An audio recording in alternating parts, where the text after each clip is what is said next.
It's a huge honor and privilege sitting in a very special place this morning. I'm in the office, as you can see, of a very special leader, not only a leader, but the headmaster of Pretoria Boys High, a passionate man, a man that's dedicated towards what he's doing, and he's making a massive difference in South Africa. Good morning, Mr. Gregary Hassenkamp. Mr. Burger, thank you. Wonderful to be here speaking with you again. Yeah, I think, I've met you a while ago, and I've had the privilege to interact with you on numerous occasions. And I'm privileged to meet a lot of school headmasters, but I have to tell you that it's very few between meeting a man with so much passion and the desire to make a difference than yourself. Thank you. Well, I obviously take that as a huge compliment. I think in terms of the space that we're in, education in South Africa, it's vital in terms of this country and the fact that we're a country that has to succeed and can succeed. And if we are going to succeed, it's going to be the youngsters that are in our school at the moment and in our schools at the moment that are going to go out and make a difference. So knowing the potential that we're working with makes it easy to do our job. Yeah, and I want to get behind the man in the seat. We live in times where we've become robots. As a headmaster, you've got a huge responsibility. You've got well over 1,000 kids that you've got to father. Then you've got a governing body, and you've got a day management team, and you've got the old boys, and parents. Most probably everybody knows who Gregary Hassenkamp is. Who's the man in the seat? Tell me about your journey. Where do you come from? Where did it all start for you? I think much like yourself, I have an interesting story to tell. For me, I think I've really come full circle to a large extent. I'm born and bred in Johannesburg. I'm raised by a single mom, a wonderful woman who really did everything she could to raise my brother and I as best she could. And being the single parent that she was, she chose to send us to boarding school in high school. And that school was Pretoria Boys High School. So we came through to Pretoria Boys, and I've got to say that this school had a huge impact on my life. And the man I am today is a combination of the grounding that I got at home and the influence that I got from the school. I went back and studied in Johannesburg. I then taught in Johannesburg. I taught overseas for a while, and then had the opportunity to come back to Pretoria Boys to teach here. I taught at the school for 15 years, and then had the opportunity to go down to the Western Cape, where I had a headmaster position. I was down there for 7 years, and this opportunity became available, and I'm just very fortunate to be able to be back at Pretoria Boys High. As you say, it's a huge responsibility.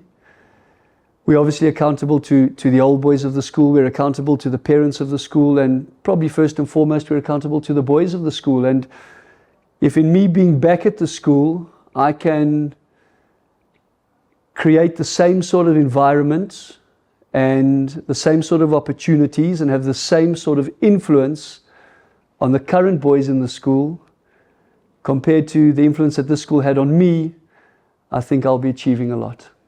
Incredible story. I think more and more South Africans have to learn the following, and that is to respect, accommodate, and complement the diversity of people. And I think what makes that difficult, it's easy to say you need to put yourself in somebody else's shoes. It's not so easy to practice. You haven't always had it easy. You've had rough times. People tend to forget. I always say the man on top of the mountain did not fall there. It was a lot of hard work. It was a lot of passion and perseverance. There was a lot of heart soul.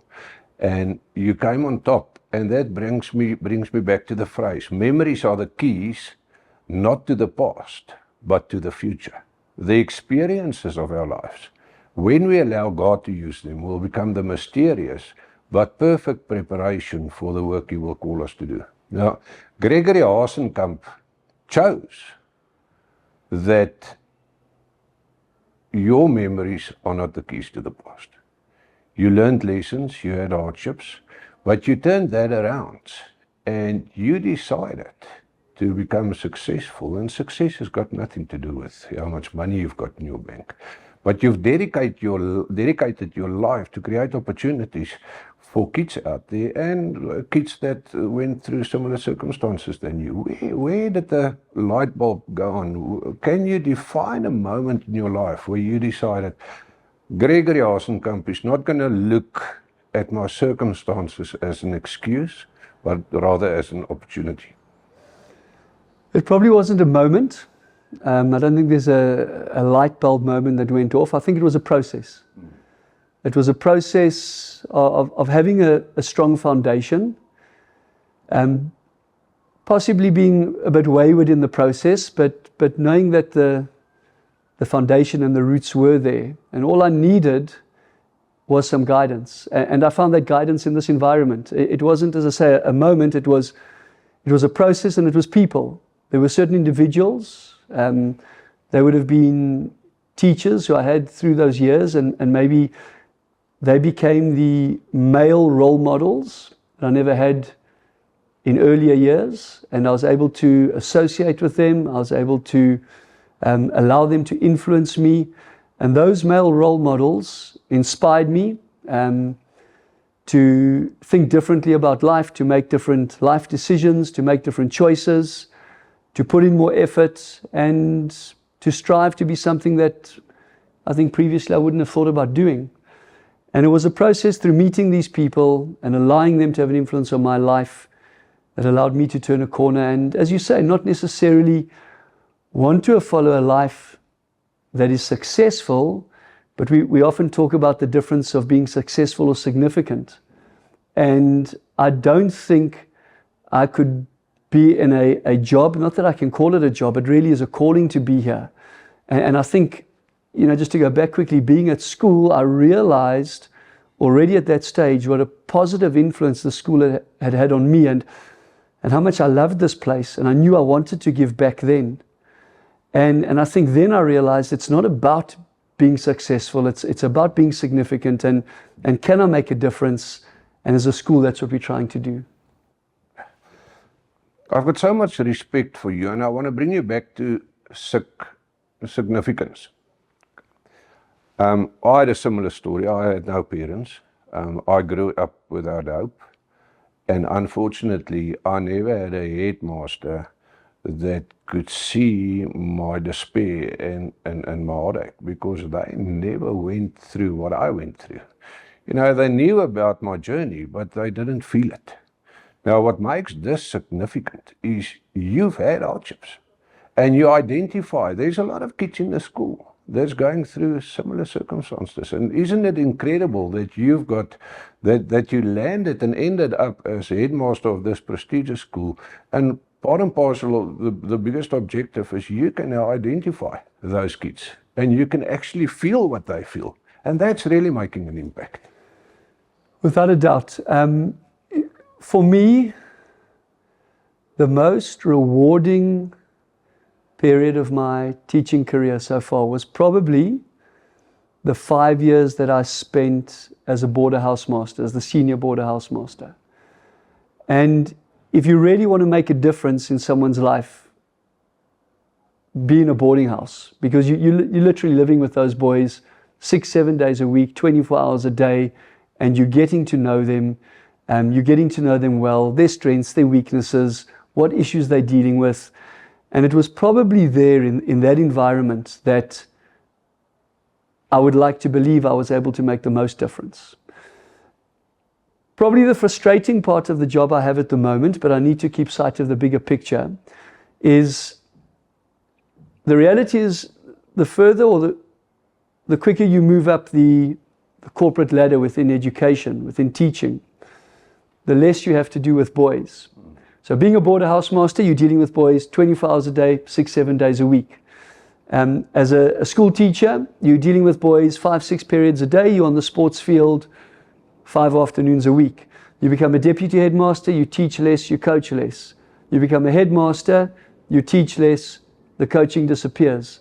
So that interaction with the boys becomes less and less. So that influence you're able to have is not as significant. And And that is a frustrating part of my job. The reason we became teachers is because you want to mix with the boys. You want to make a difference in boys' lives. Now, when I say you mustn't lose sight of the bigger picture, it's up to me to be able to manage an organization and to lead an organization where I can inspire the people who've been appointed into positions that I've held, such as deputy headmastership or housemasterships, whether it be the day boy houses at Pretoria Boys High or the boarding houses.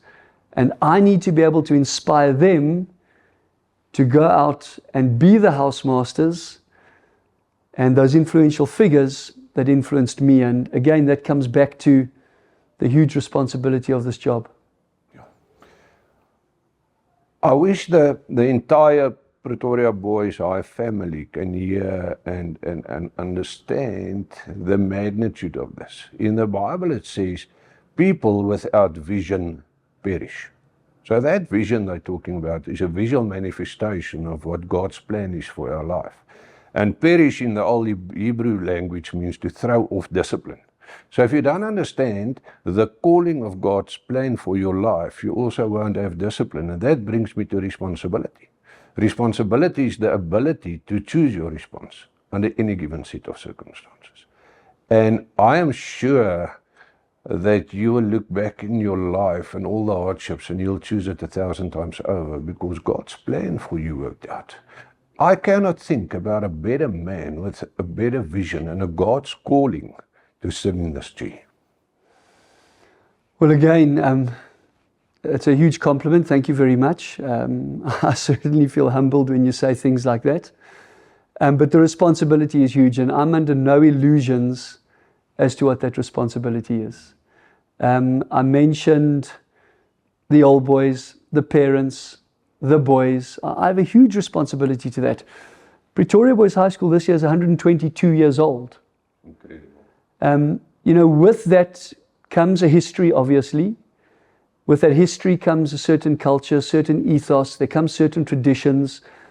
And I have a responsibility to uphold those where they remain relevant in the society in which we live.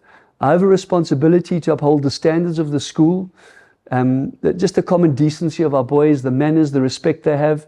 Let's forget about the marks we're trying to produce. Let's forget about how competitive we're trying to be on the sports field. Let's forget about our music program that we have at the school. Those are all part and parcel of what we offer. But the responsibility is ultimately to produce good young men who are going to go into the world, and particularly to go into our country and make a difference. And there's not a day that I get up and I forget that responsibility. There's not a day that I get up and I don't look forward to coming to school. I love this environment. I love the people I work with. I love what we stand for. I love the boys. But the responsibility, let's not underestimate that. I'm very aware of what it is. Mr. Hassenkamp, because of the fact that you understand the term responsibility, by definition, a legacy is to leave something bigger and longer lasting behind than just yourself. I always say you're the average of the 5 people you spend the most time with. And I know that in 100 years from now, when none of us are here anymore, this school will look back at Gregary Hassenkamp as a man that left a huge legacy for our future generation. Recently, we collectively, the South African Hall of Fame and Pretoria Boys High went into a partnership to create opportunities for children in this country that's got talent, but they don't have the opportunity and they're hopeless. Just give me your thoughts on that. Well, Pretoria Boys High is, obviously, it goes without saying, is extremely excited about the partnership with Hall of Fame. I think we're very privileged that Hall of Fame have identified Pretoria Boys High as the school that they would like to partner with, but I don't think that partnership is coincidental. If you look at the Hall of Fame and you look at your manifesto and you look at your mission and vision and what you stand for, it's very aligned with what Pretoria Boys High School stands for, and I think that that's how we manage to find one another. So we're extremely privileged, extremely excited, because it gives us the opportunity to allow boys to be schooled at a school like Pretoria Boys High School who otherwise would not be afforded that privilege. Pretoria Boys High School, as you've mentioned, is a large school. We're 1,500 boys. We've got 80 acres of property here in Pretoria. Our buildings are over 100 years old. We employ more than half of the teachers that teach at the school. We employ 80% of the additional staff, our support staff, admin staff, secretarial staff, ground staff, etc. And to run this property, to run this estate, to offer the education that we have, to offer the subject choice that we have, it comes at a cost. And in order to foot that, you need school fees. We know that the cost of living in South Africa is spiraling, as it is probably around the world.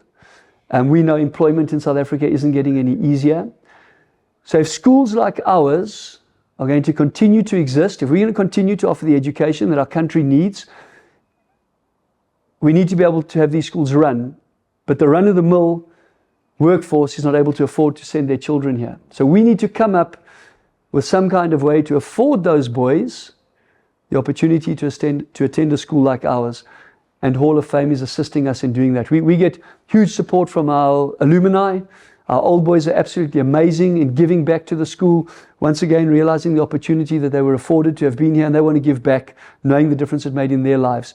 And you adding to that. You're allowing Pretoria Boys High to go out in Pretoria, find boys who will benefit from an education like this and give them that education that they otherwise wouldn't have had. Yes, I can give you some stats.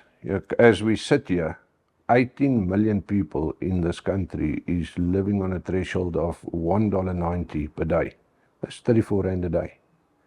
It's 18 million people. Now, if we take the equation of 34% of that is youngsters, kids, that's got lots of talent, but they don't have the opportunity. And they're sitting in despair. And we certainly collectively going to change that. And I just need to rectify, the honor, Mr. Hassenkamp, is, and the privilege is ours. The very first day I met you, I knew that God has got a bigger plan, and I knew that this is the school with a visionary leader. And I'm so excited.